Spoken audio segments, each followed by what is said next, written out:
अस्सलाम वालेकुम वरहमतुल्लाहि वबरकातुहू। आप देख रहे हैं मेरा YouTube digital channel central news 11। मैं हूं आपका मेज़बान मुनीर अहमद। प्रोग्राम वही सच कड़वा होता है मुनीर अहमद के साथ। नए देखने वालों से दरख्वास्त, हमारे चैनल को सब्सक्राइब करें, लाइक करें, शेयर करें। वीडियो अगर पसंद आ जाए तो अपने सोशल मीडिया के लिंक जो दोस्तों के हैं उन पर ज़रूर शेयर कीजिएगा। कमेंट्स के लिए मुझे अपने जज्बात का इज़हार ज़रूर कीजिए, अपना इज़हार ख्याल का जो है कमेंट्स ज़रूर कीजिए। कमेंट्स बराए तनकीद होंगे, इसलाह होंगे तो मैं जवाब ज़रूर दूंगा। तनकीद और कमेंट्स अगर बदतमीज़ी वाले हो तो मैं जवाब बिल्कुल नहीं दूंगा। अच्छा, जो मैं बदतमीज़ी वाला लफ्ज़ बोलता हूँ सॉरी, ये मैं वजाहत कर दूं। अल्हम्दुलिल्लाह, अल्लाह का लाख लाख शुक्र है, मेरे कमेंट्स में उस तरीके से कमेंट्स नहीं आते जैसे एक यूट्यूबर साफ़ी है, बब्बर करके नाम है उसका, मुझे पूरा नाम नहीं पता, जुल्फ़िकार बब्बर। माज़अल्लाह मेरे व्यूअर्स बहुत अच्छे हैं माशाल्लाह, मेरे सब्सक्राइबर बहुत अच्छे हैं, तनकीद करते हैं और मैं उनकी तनकीद का भी जवाब देता हूँ। मैंने जुल्फ़िकार बब्बर के जो है वीडियो देखी, वो तनकीद का जवाब नहीं देते, लेकिन मैं तनकीद का भी जवाब देता हूँ क्योंकि मेरे सब्सक्राइबर हैं, मेरे व्यूज़ हैं, उनके दम से मैं कैमरे के सामने बैठा हूँ। खैर, प्रोग्राम आगे लेके चलते हैं, आगाज़ करते हैं। प्रोग्राम के मौजू हम आपको बताते चलें कि लियाकताबाद में गैर कानूनी तामीरात की वजह, पार्किंग माफिया की शक्ल में गैर मुकामियों का राज। मैं पाकिस्तानी इदारों के साथ पहले भी था, आज भी हूँ, लेकिन कौम से गद्दारी ना की ना करूँगा। दुश्मनाना ने वतन और करप्ट अफसरान के ख़िलाफ़ पहले भी था, आज भी हूँ, जान बाकी रही तो आइंदा भी रहूँगा। अल्ताफ़ हुसैन की जब ज़रूरत होगी वो न सिर्फ सियासत में हिस्सा लेंगे बल्कि पाकिस्तान भी आएंगे। आफाक़ अहमद की याद मजबूत करो, अब भी नहीं समझोगे तो कब समझोगे। प्रोग्राम का आगाज़ करते हैं।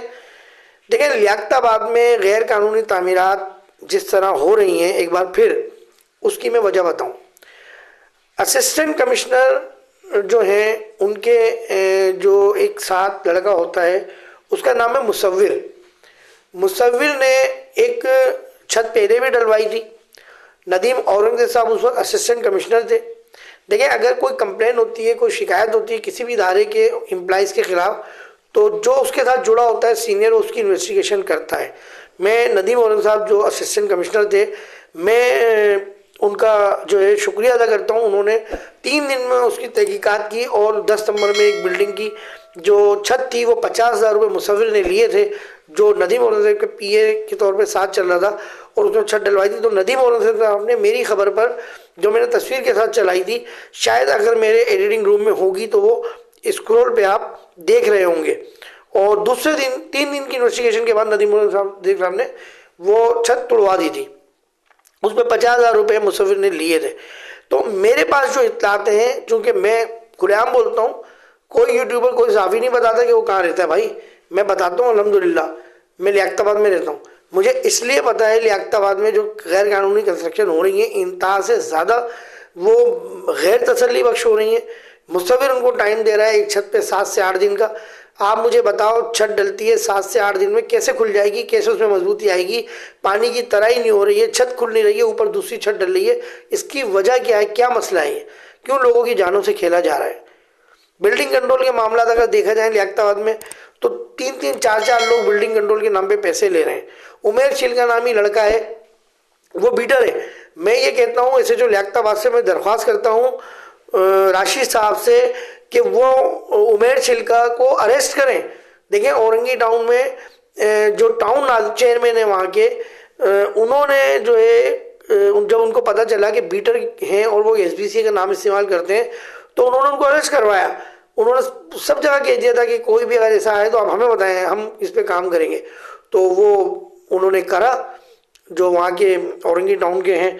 तो अब जिया उनका नाम है पूरा, आगे भी मेरे जहन में भी नहीं आ रहा। खैर, तो ये उमेर छिलका जो है ये इंतहा से ज़्यादा जो है ये बिल्डिंग कंट्रोल के लिए मुखबरियाँ कर रहा है, काम कर रहा है, बिल्डिंग कंट्रोल के नाम पे पैसे ले रहा है। कमर कायम खानी को ये पैसे पहुँचा रहा है, इससे पहले किसी और को पैसे पहुँचाता था। मैं नाम या कोट नहीं कर रहा किसी के भी, क्योंकि मेरी एक आदत है, मैं किसी का पर्दा नहीं उठाता, उसको मैं चांस देता हूँ। मैं फिर चांस दे रहा हूँ उमेर छिलका को भी और दीगर लोगों को भी कि लियाकताबाद से अपने आप को हटा लो, वरना मैं ना सिर्फ नाम लूँगा, मैं फिर एंड तक जाता हूँ। मैं किसी के बाप से नहीं डरता भाई, मैं एंड तक जाऊँगा। मैं, मेरे लिए सारे इदारे खुले हैं। बस आगे जाने की हिम्मत होनी चाहिए और टाइम होना चाहिए। मैं तो फालतू आदमी हूँ यार, मैं तो यही काम के लिए तो रह गया हूँ मैं, और क्या काम है मेरा। 51+ उम्र है मेरी, मैं फारिग आदमी हूँ भाई। मेरा काम ही यही है, कोर्ट कचहरी जाना, इधर डिपार्टमेंटों में जाना, उधर डिपार्टमेंटों में जाना। ना मैं फिर उमेर चिल्का को किसी डिपार्टमेंट से बाहर छोड़ूंगा, ना केबीसी के लोगों को छोड़ूंगा। अभी मैंने नाजमाबाद में तैनात हुआ है ना अभी आसिम मिरिंडा, आसिम एंटीना, उसकी मैं पीछे लगा हूँ। अभी एंटी करप्शन में उसकी इंक्वायरी शुरू हो गई है।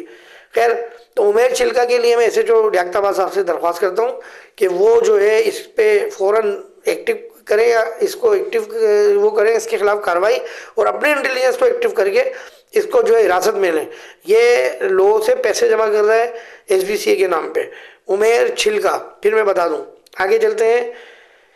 मैं पाकिस्तानी इदारों के साथ पहले भी था, आज भी हूँ, लेकिन कौम से गद्दारी कभी नहीं की। दुश्मनाने वतन और कड़र पाकिस्तान के खिलाफ मैं था, हूँ और आइंदा भी रहूँगा। देखें, मेरे पास अगर कोई इत्तला आती है, मेरे पास अगर कोई खबर आती है, मेरे विजिटिंग कार्ड पे लिखा हुआ है central investigation news team incharge, ठीक है ना।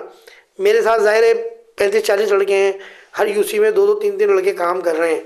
देखिए, ये जो अखबार होता है, मैं पहले बता दूं आपको, अखबार हुआ, NGOs हुई, ये भी एक एजेंसी है, नॉन गवर्नमेंट एजेंसी कहलाती है ये भी। हमारे भी काम वही होते हैं जो सरकारी इदारों के होते हैं, हम भी उसी बुनियाद पे काम करते हैं।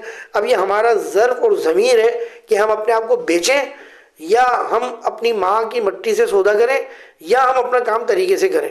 तो अत्तलुमकान कोशिश है कि हम अपना काम 2013 से तरीके से कर रहे हैं। तो हमने माजी में भी देखें काम किया, और इंटेलिजेंस इदारों के साथ में खड़ा रहा। आज वो कई प्रमोशन हो गए हैं इंटेलिजेंस अफसरान के, कई बॉर्डरों पे हैं, कई मुख्तलिफ जगहों पे तैनात हैं, लेकिन अल्हम्दुलिल्लाह राब्ते में जानते हैं, चाहे वो रेंजर्स के हों, किसी भी, मैं नाम नहीं ले सबका, सब मुझे अल्हम्दुलिल्लाह जानते हैं। और मैंने बेस पर काम किया है, मैंने ग्राउंड पे काम किया है, मैंने गोलियों की बौछार में काम किया है, ये सब जानते हैं इंटेलिजेंस के लोग मुझे। मैंने गोलियों की बौछार में काम किया है, मैं नहीं डरा, मैं उनके साथ खड़ा रहा, क्योंकि वो भी तो किसी की माँ के बेटे थे। वो अगर शहर कराची में अमन के लिए खड़े होते तो मैं भी शहर कराची में अमन तलाश कर रहा था उस वक्त, जब बोरी में लाशें मिल रही थी। तो बात ये, हमें डराया ना जाए, हम खौफ में नहीं पलते, हम तो इस बात पे जीते हैं कि जो रात कबरी की है वो किसी का बाप बाहर नहीं सुलाएगा। ये मेरा ईमान है, मौत जब लिखी है तो वो आएगी। और मेरी कोशिश होती है सहाफत में कि मैं लोगों को वार्न कर दूं कि देखो यार, मैं फर्स्ट टाइम आपको बता रहा हूँ, सेकंड टाइम भी बताऊंगा, थर्ड टाइम भी बताऊंगा, आप इस मसले को क्लियर कर लो, वरना फिर मुझे मजबूरन, जाहिर है मेरा एक प्रोफेशनल है, मैं सहाफत में काम कर रहा हूँ, तो फिर मुझे अपना कदम भी चलाना पड़ेगा और मुँह भी खोलना पड़ेगा, वो फिर मेरी मजबूरी है। खैर, आगे आते हैं। अल्ताफ हुसैन की जब ज़रूरत होगी वो न सिर्फ सियासत में हिस्सा लेंगे बल्कि पाकिस्तान भी आएंगे। देखिए, जुल्फ़िकार बब्बर का मैंने नाम लिया, कौमी अखबार में अक्सर नाम लेता ही हूँ यार, इनका मैं क्या करूँ, नाम नहीं लूँ तो क्या करूँ। कौमी अखबार के सीनियर साफ़ी हैं, साबिर अली साहब, ठीक है ना, अनीस मंसूरी हैं, बहुत सारे लोग हैं। अब आप ये नोट कर लें, मेरा प्रोग्राम मेरे ख्याल से 3 या 4 दिन तो हो गए मैंने अल्ताफ हुसैन साहब पे कोई प्रोग्राम नहीं किया। यार मैं क्यों करूँ ज़बरदस्ती।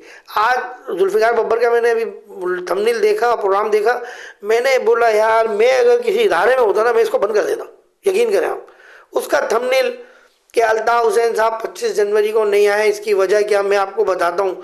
मैं उस, अब मैं ऐसा लगेगा मैं बब्बर बात कर रहा हूँ, आप उसका व्लॉग देख लो, वो भी मेरी बातें याद कर लेना है, मेरा व्लॉग देख लेना। फिर भाई जो प्रोग्राम है वो करो, ज़रूरी है यार, ठीक है अल्ताफ हुसैन ट्रेंड पर है, मैं फिर बोल रहा हूँ, अल्ताफ हुसैन एक ब्रांड है, यूट्यूब पर भी एक ब्रांड है अल्ताफ हुसैन। पहले यूनिट इंचार्ज और सेक्टर इंचार्ज और अरकान कौमी सूबाई असम्बली, ये जो है वो उनके नाम बेचते थे, और यूनिट इंचार्ज और कारकुनान नाम बेचते थे अल्ताफ हुसैन का, क्योंकि ज़ाहिर है जहाँ वो खड़े होते थे तो सामने वाला बोलता था यार ये तो भाई MKM अल्ताफ हुसैन का कारकुन है, और वो डरता था, सब कुछ करता था। तो आज भी अल्ताफ हुसैन साहब का ब्रांड है, जब थंबनेल लगता है अल्ताफ हुसैन साहब का, तो यूट्यूब जो चैनल है वो भी उसको आवाम में दिखाता है, और जो यूट्यूबर्स हैं वो भी थंबनेल ऐसे लगा देते हैं।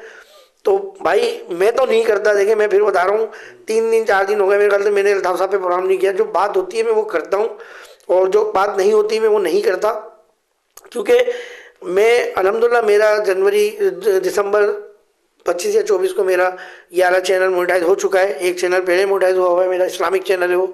तो मुझे इसकी कमाई इस तरह नहीं खानी जिस तरह लोग खा रहे हैं। अल्हम्दुलिल्लाह मेरी व्यूअरशिप देखने मुझे परवाह नहीं है। अब ये मैं जो लगा रहा हूँ, मुझे पता है थंबनेल है, ब्रांड है, और ट्रेंड पर हैं तो वो ये मुझे पता है वीडियो कहाँ जाएगी।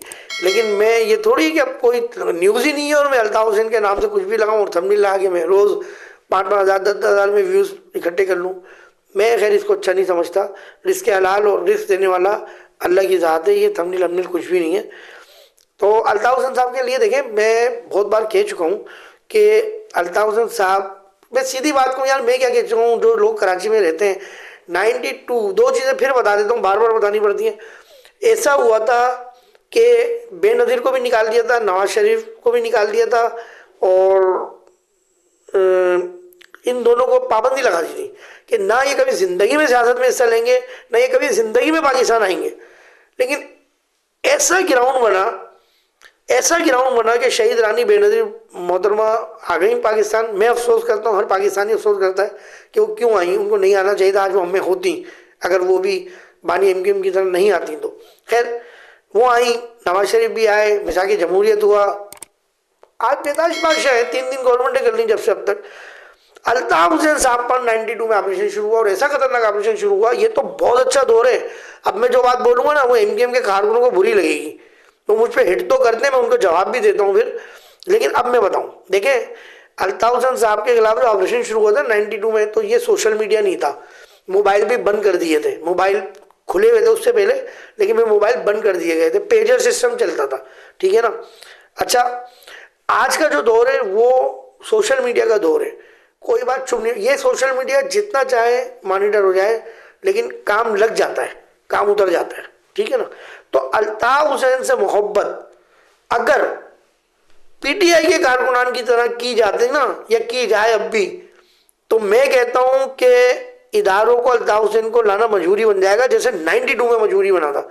92 में जब खतरनाक ऑपरेशन शुरू हुआ तो एक इलेक्शन आया, उसमें बानी MQM ने उस वक्त कौमी असम्बली का बाइकाट किया और सूबाई असम्बली का भी बाइकाट किया और कहा कि हम ऐसे इलेक्शन नहीं लड़ेंगे कि आप हमें सेलेक्टेड इलाके दे रहे हैं कि हम यहाँ इलेक्शन लड़ेंगे, हम लड़ेंगे तो पूरा ग्राउंड खेलेंगे, हम पूरे शहर सिंध सूबे में इलेक्शन लड़ेंगे। कौमी का बाइकाट कर दिया, सूबाई का भी बाइकाट था, लेकिन आलमी नशरियाती इदारे आए हुए थे और उस वक्त चैनल इतने नहीं थे, मेरा तो एक आध चैनल होगा, अगर हुआ तो शायद। तो आप यकीन करें उस वक्त की गवर्नमेंट को, लोहारी साहब की गवर्नमेंट थी, फारूक लोहारी साहब की मरहूम की, उस वक्त की गवर्नमेंट को मजबूरन अल्ताफ हुसैन साहब से बात करनी पड़ी लंदन में भाई। और फिर यहाँ BBC के जरिए, CNN के जरिए पता चला कि इलेक्शन में हिस्सा ले रहे हैं सूबाई असम्बली। और मैं एक और बात बता दूं, अल्ताफ हुसैन, मैं फिर बोलता हूँ कि अल्ताफ हुसैन के जहन तक कोई नहीं पहुँच सकता। इलेक्शन का बाइकाट हो गया, इलेक्शन के लिए सख्ती से मना कर दिया गया, लेकिन इलेक्शन की रात तक वोटिंग कार्ड लिखे जा रहे थे, मरकज 89 में भी लिखे जा रहे थे, जहाँ जहाँ साथी काम कर रहे थे वहाँ भी लिखे जा रहे थे। मैं आपको सही बता रहा हूँ, बाइकाट हो चुका है, कोई इलेक्शन नहीं लड़ रहा, लेकिन कार्ड लिखे जा रहे हैं। उनकी पॉलिसी तक कोई नहीं बोल सकता। खैर मैं तारीफ नहीं कर रहा हूँ उनकी, उनके काम की तारीफ कर रहा हूँ, उनके दिमाग की तारीफ कर रहा हूँ। तो ज़रूरत थी, तो 92 के बाद जब इलेक्शन आया तो लेकर आए इदारे उनको। तो इसी तरह देखिए वो ज़रूरत है, वो पाकिस्तान के लिए बैकबोन है, तो जब उनकी ज़रूरत होगी तो जाहिर है वो आएंगे भाई। मैं यूट्यूबर हूँ या कोई यूट्यूबर, उसके कहने से हमारे कहने से थोड़ी आएंगे, कोई मसला नहीं, सब रास्ते आसान होंगे। आफाक अहमद के हाथ मजबूत करो, अब नहीं समझोगे तो कब समझोगे।